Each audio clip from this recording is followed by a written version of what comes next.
Magandang umaga mga ka-happy hour. Narito ang mga balita para sa MBC TV Network News Update 9 AM edition. Arraignment ni Secretary Cusi, 10 iba pang opisyal ng DOE kaugnay ng $565 million na malampaya deal ipinagpaliban.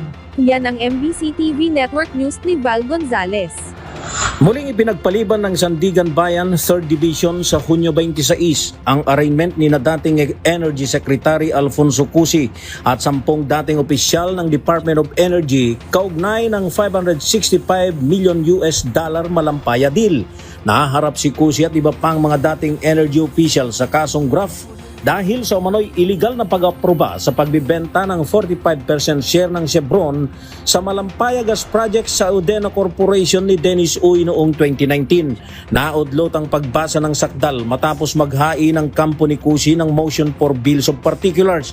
Gate ng depensa, hindi malinaw sa sakdal ang nature at basihan ng aligasyong injury o pinsala sa gobyerno na dapat tukuyin ng prosekusyon. Dahil dito, binigyan ng korte ang prosekusyon ng 5 araw para magsumite ng kinakailangang detalye.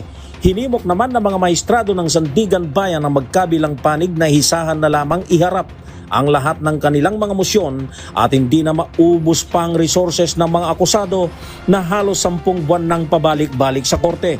Ito na ang ikatlong beses na naantala ang arraignment matapos ang mga naunang petsa noong October 1 at November 7, 2025. Para sa MBC TV Network News, ako si Val Gonzales, DZRH, una sa Pilipinas, una sa Pilipino.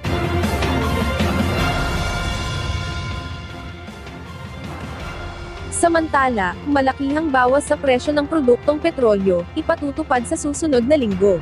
Posibleng maranasan ng mga motorista ang malaking rollback sa presyo ng produktong petrolyo sa susunod na linggo, matapos ang pagbuti ng relasyon sa pagitan ng Estados Unidos at Iran.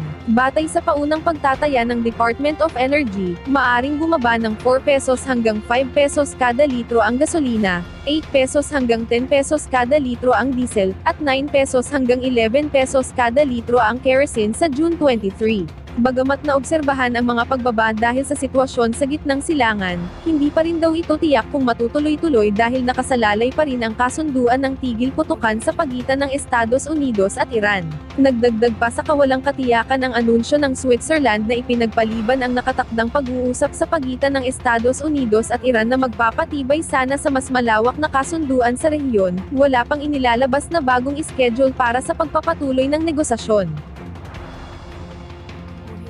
At yan ang mga balita para sa MBC TV Network News Update 9 AM edition. Abangan ang mga susunod na balitaan mamaya para sa 10 AM edition.